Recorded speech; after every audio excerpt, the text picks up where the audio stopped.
Hello guys, welcome back to my channel. എല്ലാവർക്കും എൻ്റെ ഒരു പുതിയ വീഡിയോയിലേക്ക് സ്വാഗതം. ഇന്ന് ഞാൻ ഉണ്ടാക്കാൻ പോകുന്നത് ആപ്പമാണ്. റവ കൊണ്ടുള്ള ആപ്പമാണ് കേട്ടോ ഞാൻ ഉണ്ടാക്കാൻ പോകുന്നത്. നല്ല പൂ പോലുള്ള ആപ്പം എങ്ങനെയെന്ന് നമുക്ക് നോക്കാം. അതിനു മുന്നേ എൻ്റെ വീഡിയോ ഇഷ്ടപ്പെട്ടാൽ നിങ്ങളെല്ലാം സബ്സ്ക്രൈബ് ചെയ്യാൻ മറക്കല്ലേ. വലിച്ചു നീട്ടാതെ വളരെ ചുരുക്കത്തിൽ വീഡിയോ ചെയ്യാനാണ് ഞാൻ ആഗ്രഹിക്കുന്നത്. എന്തെങ്കിലും അഭിപ്രായമുണ്ടെങ്കിൽ നിങ്ങൾ കമൻസിൽ രേഖപ്പെടുത്തുക. അതിനായി ഞാൻ എടുത്തിരിക്കുന്നത് ഒരു പാക്കറ്റ് റവയാണ്. ഞാൻ റോസ്റ്റഡ് റവയാണ് എടുത്തിരിക്കുന്നത്. നിങ്ങൾക്ക് ഇഷ്ടമുള്ള റവ എടുക്കാം, രണ്ടായാലും പ്രശ്നമില്ല.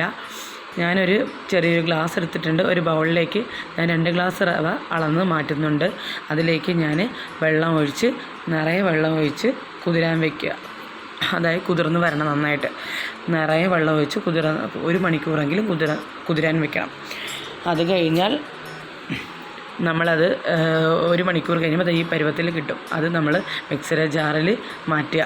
മിക്സിയുടെ ജാറിലേക്ക് മാറ്റിക്കഴിഞ്ഞാൽ അതിൻ്റെ കൂടെ നമ്മൾ ചെറിയൊരു ബൗള് തേങ്ങ ഇടുക. ആ ചെറിയ ബൗള് തേങ്ങയെന്ന് പറയുമ്പോൾ ഒരു അരമുറിയുടെ പകുതി വരും തേങ്ങ ഇടുക. പിന്നെ ചേർക്കുന്നത് മാവാണ്, പഴയ ദോശമാവ്. അത് ഉണ്ടെങ്കിൽ ചേർക്കാം. അല്ലെങ്കിൽ അതിന് പകരം ചെറിയൊരു ബൗളിൽ ഗോതമ്പ് മാവായാലും കുഴപ്പമില്ല. അതിനുശേഷം ഞാൻ പാകത്തിന് ഉപ്പ് ചേർത്തിട്ടുണ്ട്. അതിനുശേഷം ഞാൻ ചേർക്കുന്നത് ഈസ്റ്റാണ്. ഈസ്റ്റിനും ഒരു 2 നുള്ള് മതിയാകും. അത് കഴിഞ്ഞ് ഞാൻ ചേർക്കുന്നത് ബേക്കിംഗ് സോഡയാണ്. അതായത് ആപ്പ സോഡ എന്നൊക്കെ പറയില്ലേ, അതാണ്. അതും 1 നുള്ള് ചേർക്കുക. പാകത്തിന് വെള്ളം വെച്ച് നന്നായി അരച്ച് നല്ല പേസ്റ്റ് പരുവത്തിലാവും. അപ്പോൾ നമുക്ക് സാധാ ആപ്പത്തിൻ്റെ മാവ് പോലെ ആവും ആ സമയം. അപ്പോൾ ഇതേപോലെ ഈ ഒരു പരുവത്തിന് അരച്ചെടുത്ത് നമുക്ക് ഒരു പാത്രത്തിലേക്ക് നമുക്ക് അരമണിക്കൂർ അല്ലെങ്കിൽ 1 മണിക്കൂർ നമുക്ക് റെസ്റ്റ് ചെയ്യാൻ വയ്ക്കാം. അരമണിക്കൂറോ 1 മണിക്കൂറോ സമയം അനുസരിച്ച് വയ്ക്കാം. 2 മണിക്കൂർ ഇരുന്നാലും പ്രശ്നമില്ല. എന്നാലും 1 മണിക്കൂറെങ്കിലും മാക്സിമം വയ്ക്കാൻ ശ്രമിക്കുക. അത് കഴിഞ്ഞാൽ നമുക്കിതാ ആപ്പം ചൂടാം. മാവൊക്കെ നന്നായി വന്നിട്ടുണ്ട്. നമുക്കിതാ ആപ്പം ചുട്ട് നോക്കാം.